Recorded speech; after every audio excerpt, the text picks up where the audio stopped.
7. Sit in the front row. In schools, offices, and public assemblies around the world, people constantly strive to sit in the back of the room. Most people prefer the back because they're afraid of being noticed. This reflects on lack of self-confidence. By deciding to sit in the front row, you can get over this irrational fear by building your self-confidence. You'll also be more visible to the important people talking in front of the room. 8. During group discussions, many people never speak up because they're afraid that people will judge them for saying something stupid. This fear isn't really justified. Generally, people are much more accepting than we imagine. In fact, most people are dealing with the exact same fears. By making an effort to speak up at least once in every group discussion, you'll become a better public speaker, more confident in your own thoughts, and recognized as a leader by your peers. Number 9. Along the same lines as personal appearance, physical fitness has a huge effect on self-confidence. If you're out of shape, you'll feel insecure, unattractive, and less energetic. By working out, you'll improve your physical appearance, energize yourself, and accomplish something positive. Having the discipline to work out not only makes you feel better, it creates positive momentum that you can build on the rest of the day. 10. Too often we get caught up on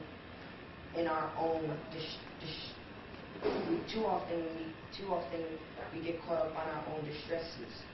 We focus too much on ourselves and not enough on the needs of other people. If you stop thinking about yourself and concentrate on the contribution you're making to the rest of the world, you won't worry as much about your own flaws. This will increase self-confidence and allow you to contribute the maximum effort. The more you contribute to the world, the more you'll be rewarded with personal success and recognition. Well, now I'm going to move on to being a leader. Who here is a leader? That's good. Who here knows the definition of a leader?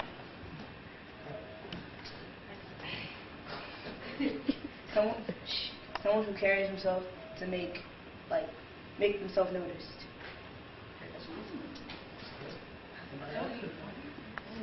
To guide your peers. Okay. Yeah, that's good too.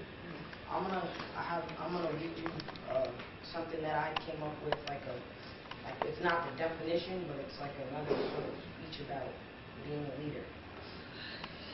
An important part of success in life is the ability to lead. It's important that we not only be able to lead others, but willing to lead ourselves. No one succeeds in life by simply following others. Sometimes we simply must strike a bold new path for ourselves. Being a good leader is more than simply being at the forefront of the crowd. A leader must act. Too often in America, we simply accept that someone looks or sounds like a leader, and too rarely do we actually look at the actions that a leader performs. And that is the true test of leadership. However, in order to become a good leader ourselves,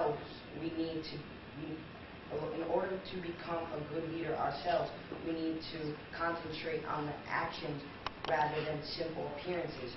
Instead, think of these as actions we must take on a regular basis. First, be alert to new potentials.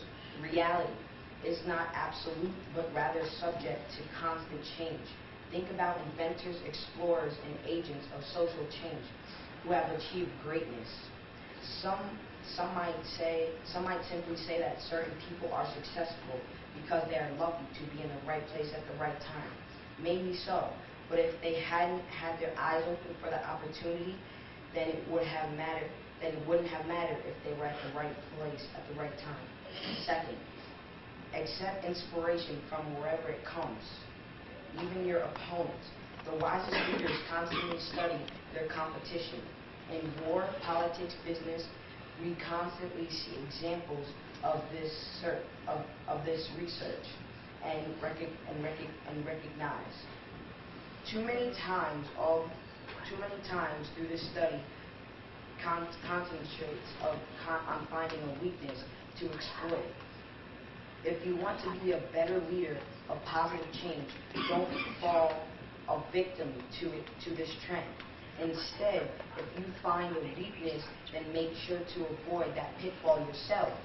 If you find a strength, then find a way to strengthen your own qualities to match. Third, learn something new every day and promote in new ways every day. This means you must constantly seek to expand your horizons.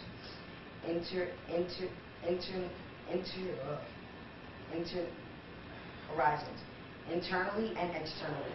Feed your mind with new lessons and knowledge, but constantly seek to expand your social horizons as well. Seek out and meet new people and immerse yourself in new social situations.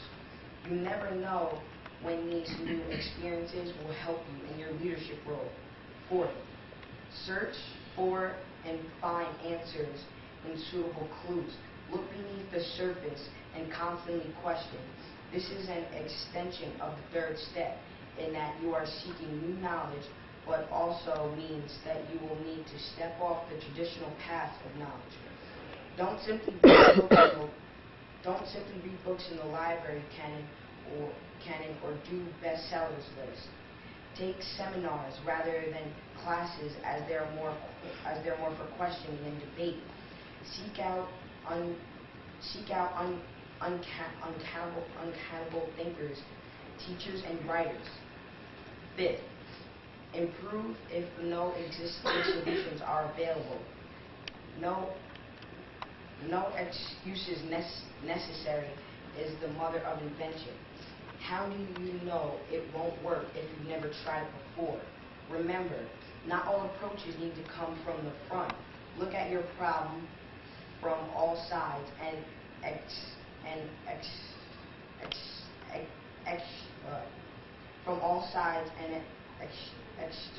exterminately attempt different solutions in various combinations.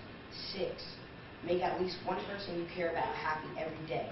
If you make it a point to be thoughtful and caring for one person every day, then soon this thoughtful, caring behavior will become a habit, and that habit will spread to the others around you. Making someone else happy also feeds your own personal happiness. Just imagine how much better the world would be if we all did a little bit more to spread happiness. 7. Offer help. Even if there's no apparent advantage to you, this means more than writing a check. It means giving of your time and energy and yourself. Sometimes it will mean helping someone you don't know, and sometimes it can be a very special personal attention.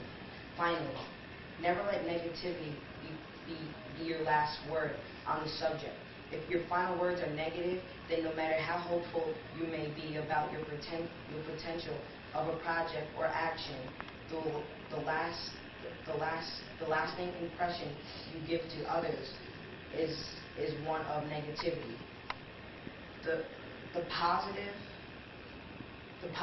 and your